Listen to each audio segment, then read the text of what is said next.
சற்று முன் கிடைக்கப்பெற்ற மிக மிக முக்கியமான செய்தி ஒன்று வெளியாகியிருக்கு. ஸ்டாலினின் ஆட்சி அதிகாரங்கள் பறிக்கப்படும் என்கின்ற தகவல் தற்போது வெளியாகியிருக்கு.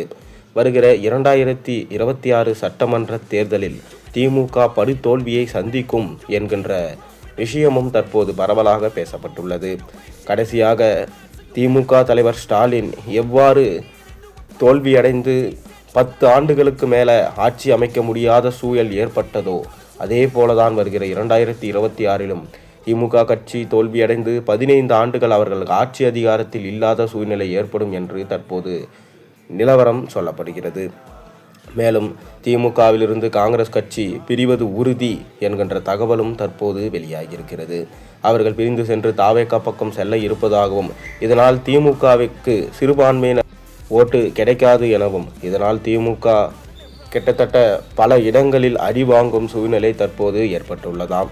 அது மட்டுமில்லாமல் அவர்கள் கொடுத்த வாக்குறுதியை இதுவரை 10% கூட நிறைவேற்றவில்லை. மக்களுக்கு பாதுகாப்பான சூழ்நிலையையும் அவர்கள் ஏற்படுத்தி தரவில்லை. பெண்களுக்கு பாதுகாப்பு என்பது இல்லவே இல்லை.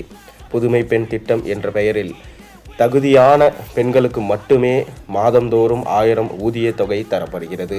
மீதி இருக்கும் குடும்ப பெண்களுக்கு தருவதில்லை.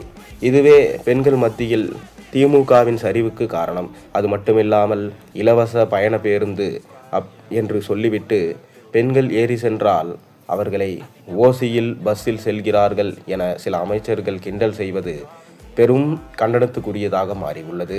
அது ஓசி கிடையாது, மக்களின் வரி பணத்தில் தான் அவர்கள் செல்கிறார்கள் என மக்கள் கூறுகின்றனர். தொடர்ந்து தற்போது 3000 ரூபாய் பணம் கொடுத்தது கூட ஓசி கிடையாது, அனைத்தும் மக்களின் வரி பணம்தான். ஆனால் மக்களின் மனநிலையோ திமுக அதிமுக எந்த கட்சி வந்தாலும் அவர்கள் கொடுக்கும் இலவசம் மற்றும் பணத்தை வாங்கி கொண்டு புதியதாக உதயமான மாற்று கட்சிக்கு தங்களது வாக்குகளை செலுத்தப் போவதாக பரவலாக சோசியல் மீடியாவில் வைரலாக போய்கொண்டுள்ளது. தொடர்ந்து திமுக இம்முறை தோல்வியடைந்தால் ஸ்டாலின் அவர்களின் ஆட்சி அதிகாரங்கள் பறிக்கப்படும். தொடர்ந்து தனது ராஜினாமா கடிதத்தை ஆளுநரிடம் அவர் வழங்க வேண்டும். அவரை பதவியிலிருந்து அகற்ற வேண்டும். தொடர்ந்து அவரது கனவான உதயநிதியை முதலமைச்சர் ஆக்க வேண்டும் என்கின்ற கனவு 15 வருடத்திற்கு கனவாகவே போய்விடும். அதனால் கண்டிப்பாக இம்முறை வெற்றி என்பது வேண்டும் என திமுக தலைவர் ஸ்டாலின் முடிவெடுத்து மாவட்ட செயலாளர்கள் கூட்டத்தை கூட்டி தொடர்ந்து அவர்களுக்கு எப்படியாவது இம்முறை வென்றாக வேண்டும், பணத்தை வாரி இறைத்தாவது வென்றாக வேண்டும் என கடுமையாக அவர்களிடம் நடந்து கொண்டதாகவும் தற்போது தகவல்கள் வெளியாகியிருக்கு. நீங்கள் என்ன நினைக்கிறீங்க? திமுக இம்முறை ஆட்சிக்கு வருமா, இல்லை அவர்களது அதிகாரங்கள் பதிக்கப்படுமா?